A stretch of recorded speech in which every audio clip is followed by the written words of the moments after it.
Hi everyone, this is Manjusha Radhakrishnan. I'm the entertainment editor, Gulf News. Today, it's my pleasure and privilege to interview Atif Aslam, who's one of the biggest singers who helped us get through every heartbreak I can think of. His songs, his romantic ballads have taught people how to love and perhaps how to handle a breakup by just crying into our pillows through his songs. Is that your legacy, sir? You have to tell me. And Atif, be very, very honest. How many people say we got through a heartbreak just because of your romantic songs? Every now and then people come and tell me that, you've really helped us out going through that. And not just that, they say that, you've really helped us, making new friends and, new beloveds and all of that. Right. But, yeah, it's always overwhelming, but I'm also very confused. How did that happen? Because, my voice is, when I hear it, I don't think that way. I think about technical stuff that, hey, am I like pitch corrected, whatever, what's going on and all of that. Okay. But when I hear it, I don't hear the emotion. I don't feel the emotion, right? Because I listen to my voice every day. But when people tell it to me, I think it becomes very overwhelming and powerful and very sweet. Right. And Atif, what I love about it is tomorrow you're performing at Global Village. Now, concerts in general are the most expensive things that you can think for 3 hours, right? You made it accessible. For less than $10 or 25 dirhams, people get to watch you live at Global Village, which is the most, I would say, the most accessible form of entertainment we have today in Dubai. Which I think, don't you think you're paying it back in some ways? Like, you could easily have a far more expensive ticketed event. Right. So why Global Village? And you performed there quite a few times. That's right.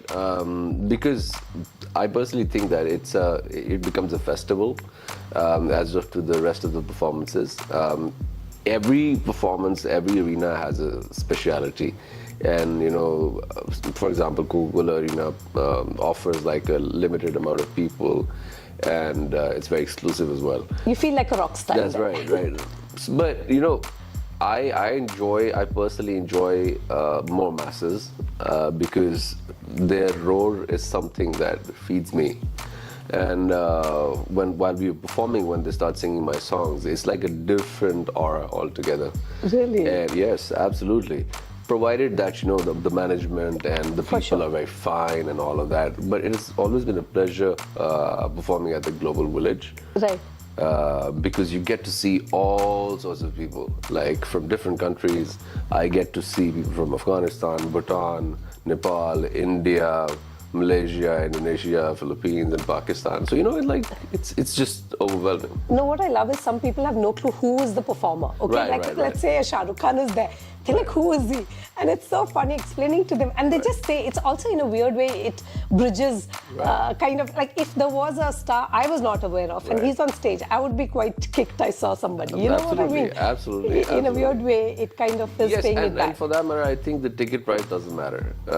And like how many times will people from my country who's a working class over here and they're working over here, they don't get enough time for it and they don't have enough money for it as well. For sure. But I think they're my fans as well, and they deserve that performance and they deserve that full set as well. Right. Atif, I think one of your biggest legacies are your fan base.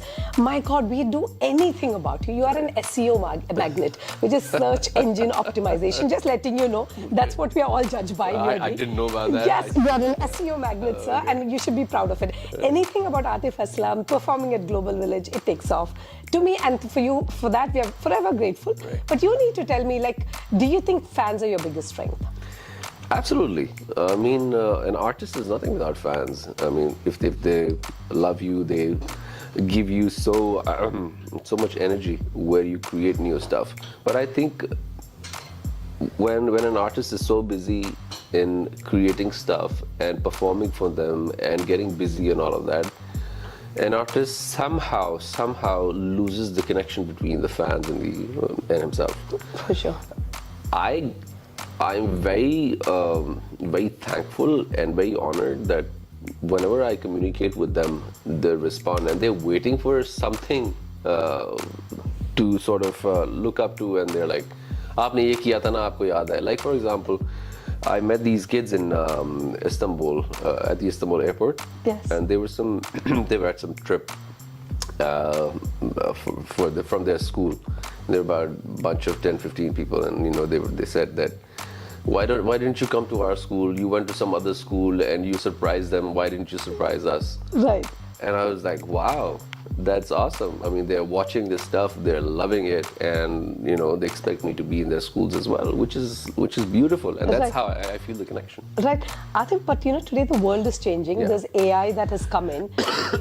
You could make them write. AI could write a song so quickly, as opposed to where you started off with Jal, where you were like, even songwriting was a process, right? You had to tune it. Now, in a snap of a button, the whole thing could be. How are you as artists? Getting used to it. For me as a journalist, I'm like, my God, I feel a bit obsolete at some point. Right. Because they do it faster than you. Right. As an artist, how do you view AI and its... Well, honestly speaking, I love it. It gives you a lot of ideas as well. Yes. But at the same time, I think a human brain can paint a song very differently.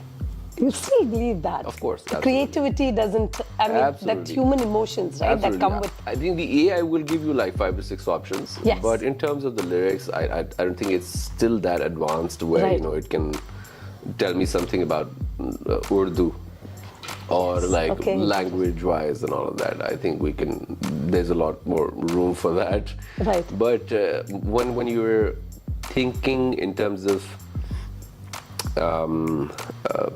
painting a scenario and writing it into words, that I think AI can't do. AI can't do. No, I get that. Done? Yeah. Atif, I love the fact that you have managed to reinvent as well. Like, it's not easy to be, like I said, you're great at romantic ballads, but you have done other stuff as well. How difficult is it to reinvent the wheel? Because people expect you to sing a certain kind of songs.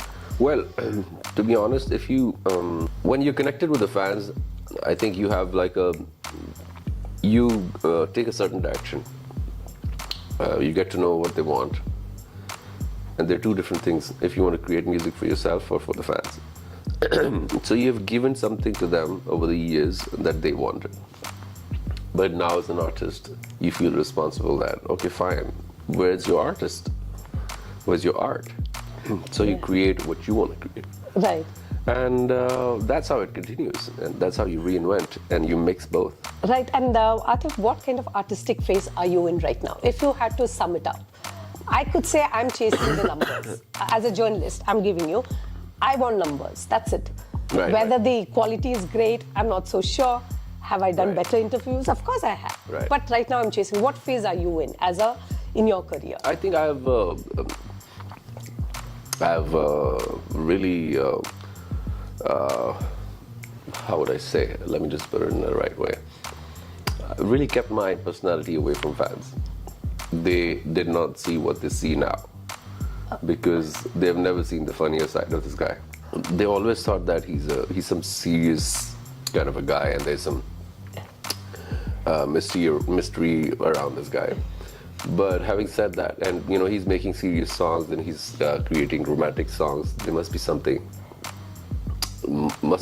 about him which we do not know. But now I want to be more connected. I see. And now after I'm creating those reels and Yes, I watch it. So there you go. I feel, oh my God, you're more humane than I thought. There you go. So I just want to tell them that I'm as normal as everybody and just like a guy next door. Right. There was this one particular reel, I think. I was just listening to it. Dekha Ek Khwab. That's right. From Silsila, I think. Was it Silsila? That movie? Yeah. Yes. You sang it. And I was like, man, you're good. You know what I mean? It just instantly connects you to your fans. It shows you your goofier side. Right. But social media is also a tough one, where they can treat you differently. Right. They troll you. How do you take the love and the hate?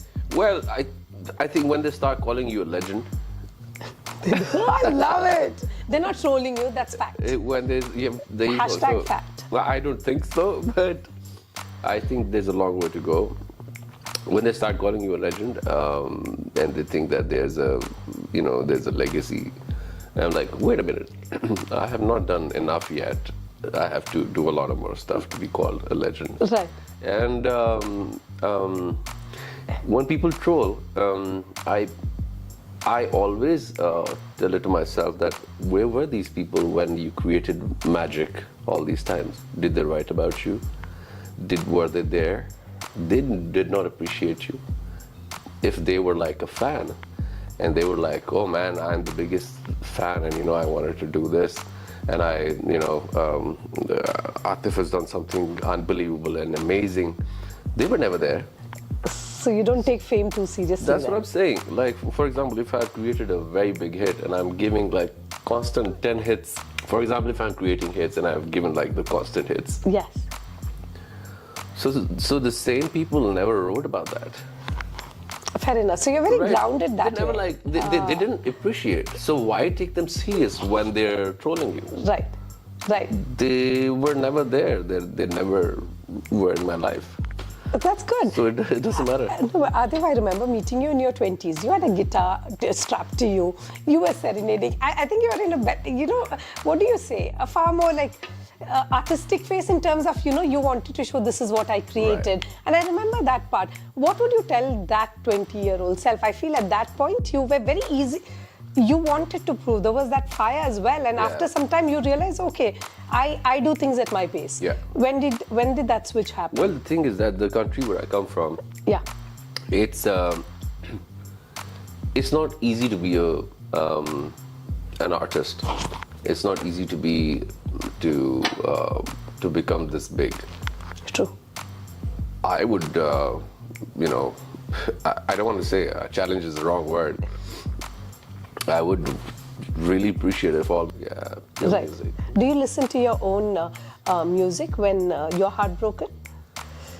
Now you're married with 3 kids, but still. It has been 12 years. I'm not heartbroken. No? Thankfully. It never happens, and you guys are like one sturdy unit. Love listening to you. And there will be plenty of other people who love your songs and who depend on you for heartbreak. Like, I think it's Taylor Swift who said that if there was no heartbreak, I think I would have gone out of business a long time ago. Absolutely, absolutely. Is that your biggest currency? Break hearts, I'm there for you. I'm your swipe right.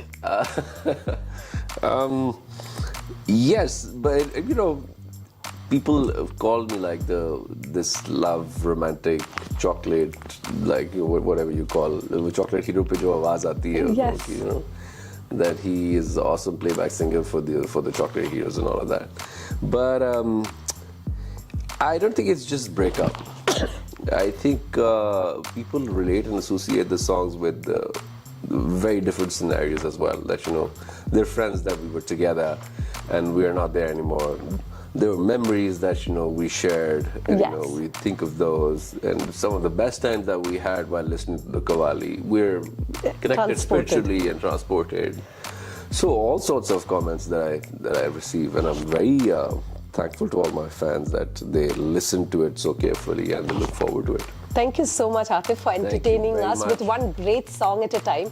Trust me when I tell you, most heartbreaks have become easier thanks to your lovely